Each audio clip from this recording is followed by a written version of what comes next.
Shri Thiruvanchoor Radhakrishnan. Thiruvanchoor Radhakrishnan 8 minute. Sir, ഇതേ മനോഭാവം അങ്ങ് എന്നോടും കാണിക്കും എന്നുള്ള പ്രതീക്ഷയോടുകൂടി ഞാൻ ആരംഭിക്കുകയാണ്. സാർ, ഇവിടെ പ്രധാനപ്പെട്ട പ്രശ്നം എന്താ? ശ്രീ സുമേഷ് ഇവിടെ പറഞ്ഞു, ആശാ വർക്കേഴ്സ് സാർ അവരുടെ സാമൂഹ്യ സാഹചര്യം മനസ്സിലാക്കണ്ടേ, അവരുടെ സാമ്പത്തിക വിഷമം മനസ്സിലാക്കണ്ടേ. അതിനിപ്പോൾ വലിയ ആഗോള പ്രതിഭാസമാക്കി കൊണ്ടുവന്ന് അവരുടെ സമരത്തെ എങ്ങനെ മുടക്കാൻ പറ്റും എന്നുള്ളതാണ് നോക്കുന്നത്. ഏറ്റവും അവസാനം SUCI എന്ന് പറഞ്ഞു. പക്ഷേ പ്രതിപക്ഷ നേതാവ് നിങ്ങൾ ചൂണ്ടിക്കാണിച്ചു, ആ SUCI-യുമായി ചേർന്ന് മറ്റൊരു സമരത്തിൽ നിങ്ങൾ കൊടി കൂട്ടിക്കെട്ടുകയാണ്. അപ്പോൾ SUCI-യും പ്രശ്നമില്ലല്ലോ. സാർ, ഒരു കാര്യം ഞാൻ സമയത്തിൻ്റെ കുറവ് കൊണ്ട് ഞാൻ പറയാം. ഇവിടെ കേരളത്തിൽ ഒരു രാഷ്ട്രീയ മാറ്റമുണ്ടായാൽ ആശാ വർക്കേഴ്സ് ചെയ്യുന്ന ആ സമരത്തിന് ഫലമുണ്ടാകും. അവരുടെ പ്രശ്നങ്ങൾ ഞങ്ങൾ പരിഹരിക്കുകയും ചെയ്യും. അവിടെ പ്രശ്നങ്ങളൊന്നും അവരുടെ കുത്തും കോമായി ഇടേണ്ട കാര്യമില്ല. അവർ പട്ടിണി പാവങ്ങളാണ്, അവർ വിഷമിക്കുന്ന ആളുകളാണ്. അവരുടെ പ്രശ്നത്തിന് പരിഹാരം ഉണ്ടാക്കണം.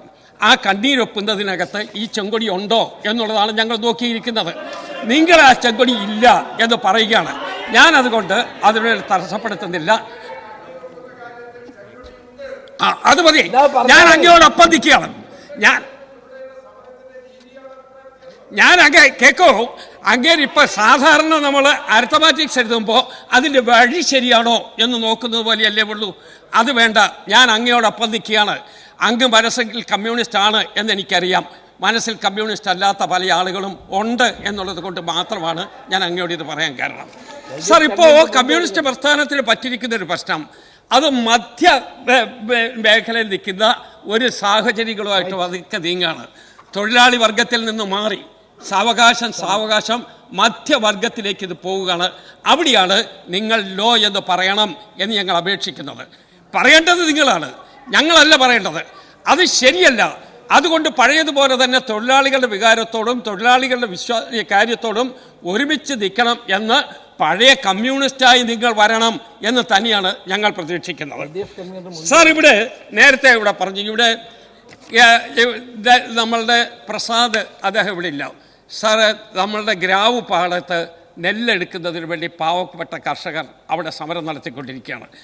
പ്രതിപക്ഷ നേതാവും ഞങ്ങളെല്ലാവരും കൂടി ഒരുമിച്ച് അവിടെ പോയി കണ്ടതാണ്. സാർ, അവിടെ ഇവിടെ നമ്മളുടെ പാടത്തിറക്കുന്ന ഒരുമാതിരി ഗുണ്ടകളുണ്ട്. അവരുടെ വിളയാട്ടം നടക്കുകയാണ്.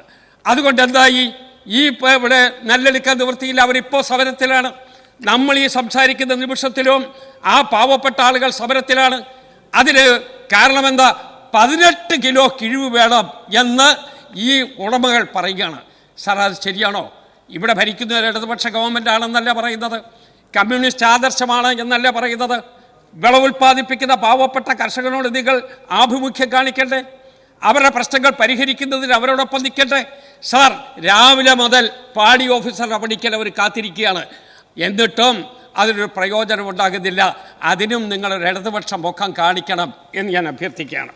സാർ, ഇവിടെ നേരത്തെ പറഞ്ഞു നമ്മളുടെ ധനകാര്യത്തെക്കുറിച്ച് ധനസ്ഥിതി കേരളത്തിലെ ഇപ്പോഴത്തെ പൊസിഷൻ 18ാം റാങ്കിൽ നിന്ന് നമ്മൾ 15ാം റാങ്കിൽ വന്നു എന്നുള്ളതാണ്.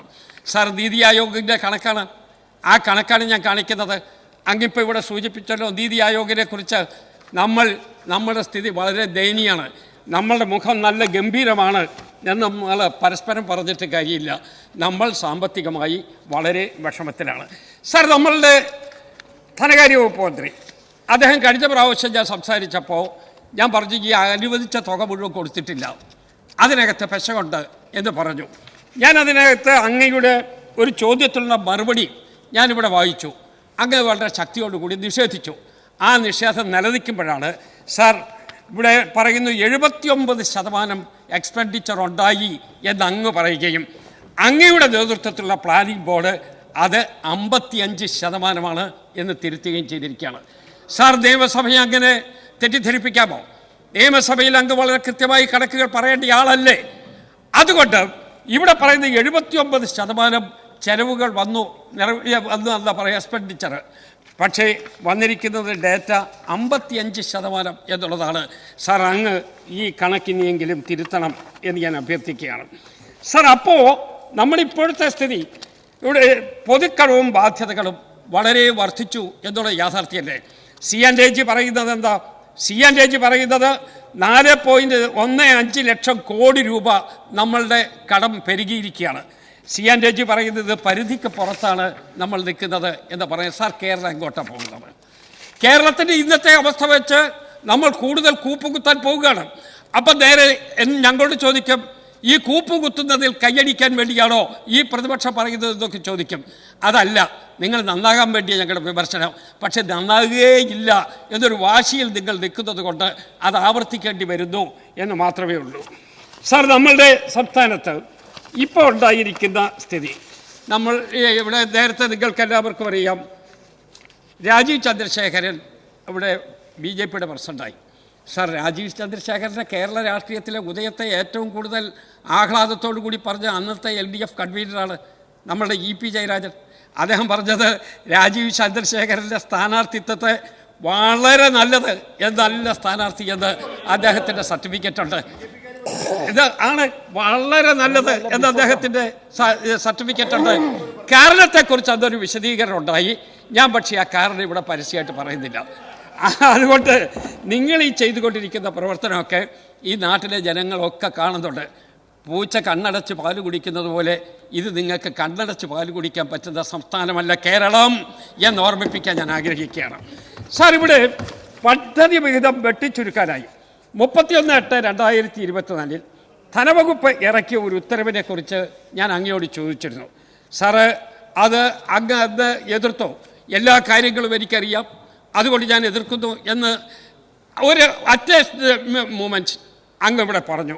പക്ഷേ തദ്ദേശ സ്വയംഭരണ സ്ഥാപനങ്ങളുടെ വിഹിതത്തിൽ വന്ന കുറവ് ഇവിടെ വളരെ താഴെയാണ് എന്നുള്ളത് പിന്നീട് കണക്കുകൾ കൊണ്ട് ബോധ്യപ്പെടുകയാണ്. സാർ, ഈ തെറ്റായ ഇവിടെ നിയമസഭയെ പോലും കോൺഫിഡൻസിൽ നിൽക്കാതെ, സത്യം നിയമസഭയിൽ പോലും പറയാത്ത അവസ്ഥയിലേക്ക് പോയാൽ നമ്മൾ എവിടെ പോയി നിൽക്കും എന്നതിനെക്കുറിച്ച് ആലോചിക്കണം. സാർ, GST നികുതിയിൽ കേവലം നമ്മളുടെ വർധനവ് എത്രയാ? 5% ഉള്ളൂ സാർ. GST നികുതി വരുമാന വളർച്ച കേവലം 5%. IGST വളർച്ച -1 നമ്മൾ വന്ന് നിൽക്കുന്നത്. സാർ, ഇത് രൂപത്തിൽ പോയാൽ നികുതിയുടെ പിരിവ് നമ്മൾ താഴോട്ട് പോയാൽ എവിടെ പോയി നിൽക്കും എന്ന് ആലോചിക്കണം എന്ന് ഞാൻ ഓർമ്മിപ്പിക്കുകയാണ്. സാർ, നമ്മുടെ സംസ്ഥാനത്ത് ഇതുപോലുള്ള ജനങ്ങൾക്ക് വേണ്ടി നല്ല കാര്യങ്ങൾ ചെയ്യേണ്ട കാര്യങ്ങൾ ഒന്നും ചെയ്യുന്നില്ല. ഞാൻ കൂട്ടത്തിൽ ഒരു കാര്യം കൂടെ പറയുക. ഇവിടെ നമ്മുടെ MLA മാർ പലരും പറഞ്ഞതുകൊണ്ട് ഞാനത് ആവർത്തിക്കുകയും ചെയ്യാണ്. നമ്മളുടെ MLA ഫണ്ട് അത് വർദ്ധിപ്പിക്കുന്നതിനെക്കുറിച്ചുള്ള ആലോചന ഗവൺമെൻറ് നടത്തണം. കാരണം പ്രതിപക്ഷത്തിരിക്കുന്ന ഞങ്ങൾക്ക് ഗവൺമെൻറ്റിൻ്റെ വക പദ്ധതികളൊന്നും കിട്ടില്ല. ആകെപ്പാടെ ആശ്രയിക്കാൻ പറ്റുന്നത് MLA ഫണ്ട് മാത്രമാണ്. ആ MLA ഫണ്ടും അത് വേറെ പ്രശ്നം. പക്ഷെ ഫണ്ട് തികയുന്നില്ലല്ലോ. ആ MLA ഫണ്ട് വർദ്ധിപ്പിക്കുന്നതിന് വേണ്ടിയുള്ള അതെങ്ങനെയാ സാർ എൻ്റെ സമയം തീർന്നത്? ഞാൻ ബെല്ലടിച്ചിട്ടല്ലേ ഉള്ളൂ. എന്നെ പ്രോത്സാഹിപ്പിക്കാൻ വേണ്ടി ബെല്ലടിച്ചോണ്ടേ ഇരിക്കുകയാണെങ്കിൽ എനിക്ക് സന്തോഷമുണ്ട്. അതാണെങ്കിൽ എനിക്ക് സന്തോഷമുണ്ട്. പക്ഷേ ഞാൻ സംസാരിച്ചു തുടങ്ങിയിട്ട് 3 മിനിറ്റേ ആയുള്ളൂ. കണക്ക് അങ്ങക്ക് എവിടെ കണക്ക് തെറ്റിയെന്ന് എനിക്കറിയില്ല. അങ്ങ് നല്ല കാൽക്കുലേഷനുള്ള ആളാണ്, കണക്കധികം തെറ്റാറില്ല. പക്ഷേ ഇതെവിടെ തെറ്റി എന്നെനിക്കറിയില്ല. സാർ, ഇപ്പോൾ ഈ രൂപത്തിൽ നമ്മുടെ നാട്ടിലെ സംസാരിച്ചോ? അല്ല, അങ്ങനെ എങ്ങനെ വന്നു എന്നുള്ളത് ഞാനിങ്ങനെ ആലോചിച്ച് നിൽക്കുകയായിരുന്നു. അങ്ങനെ വരരുതല്ലോ. സംസാരിച്ചുകൊണ്ടിരിക്കുന്ന ആളിനെ അസമയത്ത് ബെല്ലടിച്ച് ഇൻസൾട്ട് ചെയ്യുകയാണ് എന്നുള്ള അങ്ങനെയൊക്കെ ഓർക്കുന്നില്ലെന്ന് ഒരിക്കൽ നമ്മുടെ നാട്ടിലുള്ള എല്ലാ ആളുകൾക്കും അതൊക്കെ അറിയാം.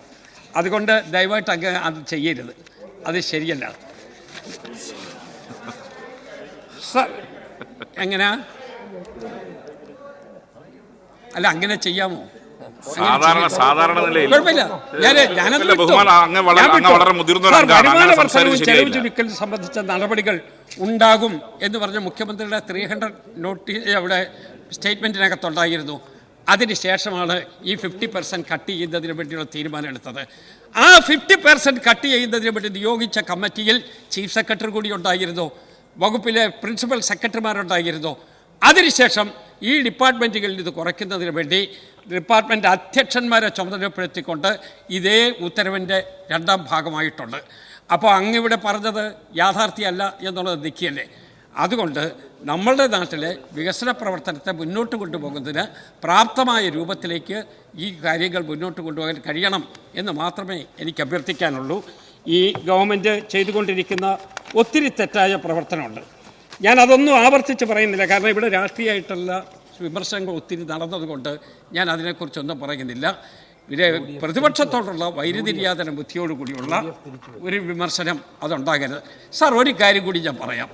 ഞങ്ങൾ ഇപ്പോൾ നിങ്ങളെല്ലാം 3-ാം തവണ ഇങ്ങനെ ഊണ് കഴിക്കുന്നതിന് വേണ്ടി ഇങ്ങനെ ഇലയൊക്കെ ഇട്ടിരിക്കുകയാണ്. ഞാൻ കുഴപ്പമൊന്നുമില്ല സാർ. പണ്ടൊരു മല്ലയുദ്ധത്തിന് പോയ ഒരു വലിയ ഒരു ഗുസ്തിക്കാരുണ്ട് സാർ. ആ ഗുസ്തിക്കാരൻ പറഞ്ഞു, എൻ്റെ എ പ്ലാനുണ്ട്. എ പ്ലാൻ എന്താ? അയാൾ ജയിക്കുക എന്നുള്ളതാണ് സാർ. 2-ാം പ്രാവശ്യം പറഞ്ഞു ജയിച്ചു, അത് പിടിച്ചു, പക്ഷെ തോറ്റുപോയി. 3-ാം പ്രാവശ്യം തോറ്റപ്പോൾ എനിക്കൊരു ബി പ്ലാനുണ്ട്. അപ്പം നാട്ടുകാർ ചോദിച്ചു എന്താ ബി പ്ലാൻ? അയാൾ ആ ഗുസ്തിയുടെ ഗോദായിൽ നിന്ന് ഇറങ്ങി ഓടി. അതായിരുന്നു അയാളുടെ 3-ാം പ്ലാൻ, ആ ബി പ്ലാൻ. അതുകൊണ്ട് ദയവായിട്ട് ഇതൊന്നും പറയരുത്. കേരളത്തിൽ വരാൻ പോകുന്നത് ഐക്യജനാധിപത്യ മുന്നണി വമ്പിച്ച ഭൂരിപക്ഷം 100-ലധികം സീറ്റോടുകൂടി ഐക്യജനാധിപത്യ മുന്നണി ഇവിടെ അധികാരത്തിൽ വരികയാണ്. അതുള്ള രാഷ്ട്രീയ അന്തരീക്ഷം ഉണ്ടാക്കുന്ന നിങ്ങളുടെ നന്ദി കൂടി പറയാൻ ഞാൻ ഈ സമയം വിനിയോഗിക്കുകയും ചെയ്യുകയാണ്. ഞാനിതിനെ